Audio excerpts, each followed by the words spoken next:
Today it's me, Jimmy Davis, back with another video on the Yozzly channel. Now, the thing is that, oh my god, wait, what is this about again?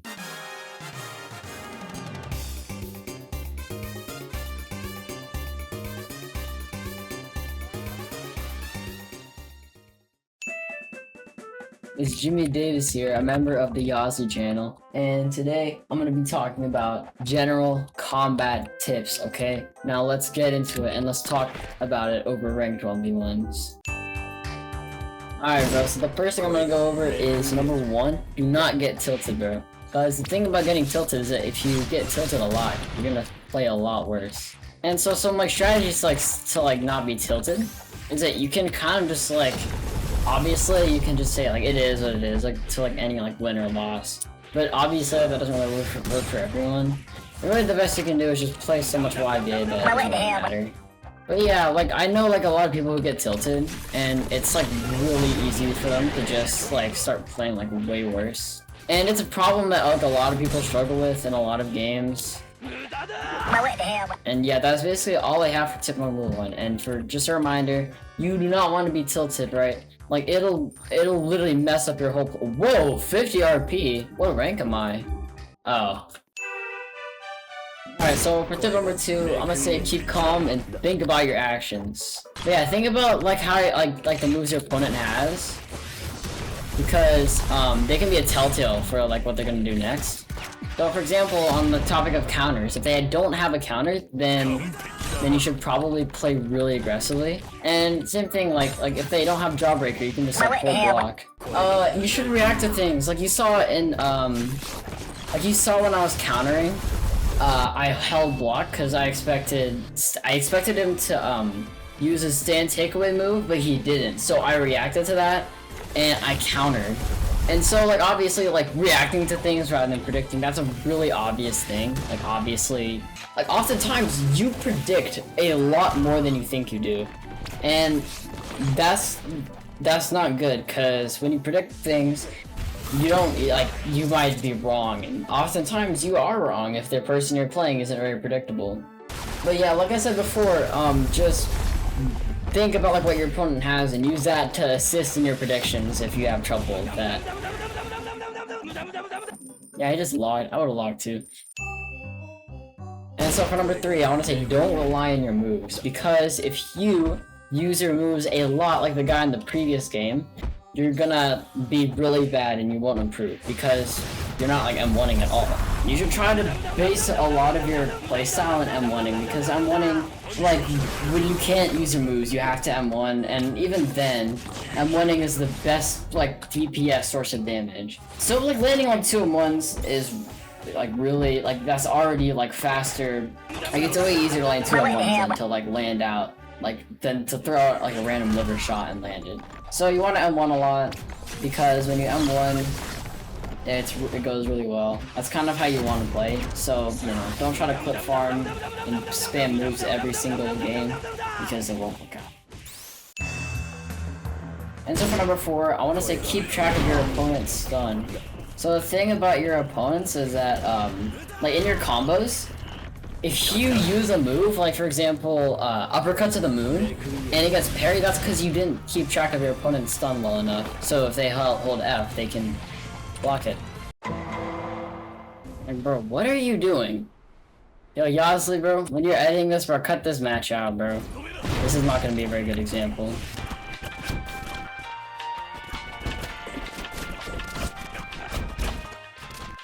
Oh my god! What are you doing? Bro. What makes you play like that? Genuinely.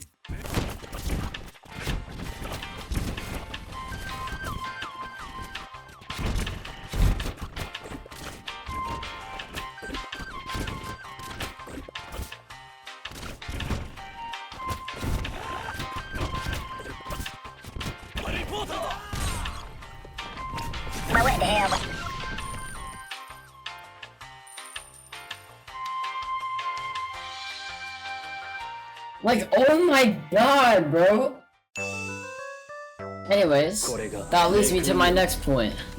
Take breaks. Now, if you play YBA 24/7 like that weather report guy, you're gonna get burned out. And I guess it's clear from the amount that he ran. You know, it looks like he needs to take a break, bro. And also, like, staying hydrated and keeping yourself healthy and practicing good lifestyles, like getting 8 hours of sleep every day, will actually improve your gameplay a lot. Like, just being in a good state of mind and taking regular breaks, like I said, that helps a lot. I've been playing YBA for like, I don't know, 4 years now, and I've been burned out way more times than you can think. And if there's one piece of advice that is not combat related that you should follow the most, it is practice good lifestyle habits and take breaks. Like, I'm gonna take a break from 1v1s because that exhausted me so much that honestly, I'm not really trying to play more 1v1s. The point I was saying before during that match, but I lost track, is take note of your opponent's play style. If they counter a lot, you should try to bait it out. And if they hold block a lot, then you should play passively. And if they use parryable moves a lot, then you should definitely try to expect it. If you're playing some guy that plays SP and they just can't stop using Platinum Slam, then expect them to use Platinum Slam. And this is a really important tip. Like, I mean, obviously you should parry everything, but like when you expect things like Platinum Slam, it is a lot easier to parry them than if they just go out, like just out in the blue. So for my 6th tip, do not play really weird sand combos. Because if you play like 12 Zappelli, you are not gonna get better. Like, I can assure you, bro. See, like if you play D4C Love Train Hamon, bro, like, you are not gonna get better. Yeah, if you play, like, if you stick to, like, things like Star Platinum Boxing, you'll, like, build good habits over time. And you can eventually, like a lot of the good players, they use Star Platinum Boxing a lot. Unlike this guy, bro. He's just using D4C Left Train Hamon, so he has to suck, like, really badly. And so, yeah, like, and things like Seamoon Boxing, too. A lot of really techie things you can do with Seamoon Boxing, and just by playing it a lot, you can find out like how to do like these techie things, and you might even invent a new meta. If something's like hurting a lot, or like you don't know how to fight it, then you can try like using that exact thing and seeing if you can like for example D4C Left Train Hamon. Like, I kind of struggle with this because it's really brainless, but if you just use it, you can eventually like see like how people will probably play it by using like how you would play it. Like, I can see that this guy kind of just plays passively, that's not really what I would do personally. I would be aggressive all up in their face, and that's how you should play D4C Love Train Hamon. And how did I learn that? By playing it myself, bro. But anyways, yeah, I don't know who this guy is, bro. I don't know why he's saying my name like I know him, bro. Like, he's just some random, bro. Like, I'm not gonna lie. But yeah, so for my next tip. Analyze games that you think are good, bro. Just clip games that you think are good, bro. Like, what I'm doing is not good, bro. I'm playing badly, so I should probably clip and see how I can play better against people that run all the time like this. If you just clip your games and copy like what other people do, especially, like, that's a good tip. Like, you should see how other people play, because they can often like pull like really interesting things. But yeah, like the M2 thing I just did, bro. I'm not gonna lie. I watched CGG and I was like, wait, he's actually kind of blending it. So I started trying to do it too, and for those things, you kind of just get a knack for like how they work. CG is a really good player. I would watch his gameplay and, I mean, I wouldn't say copy it, but definitely take notes. Like, taking notes about other people play can really like lead you to think like how you can improve. And you don't have to outright copy people's playstyles, but like, you know, that M2 thing, like I said, I took that from CGG. And a lot of the Seamoon things that CGG's done are really amazing, because like he's been playing Seamoon for like 3 years straight. Honestly, CGG is a really good YBA player, and I think like you can generally like learn a lot of things by analyzing people like him, and also like analyzing like what you did wrong. Like, if you just, for some reason, you can never like win M1 trades, then see what you did. Like, oh, they're M1ing right before I do, so maybe I should block a little bit more. Or maybe it's just a matter of your instincts aren't good and you gotta practice. But those things you'd only really find out by actually analyzing your own games. I don't really have anything else other than play YBA. I wouldn't say daily, because some people, that's just not possible, right? Like, it was just finals week for me, so I wasn't really able to play YBA that much, and I've been playing other games too. So, even though I haven't been able to play YBA every single day, it's still important to at least pick up the game once in a while so I don't get rusty.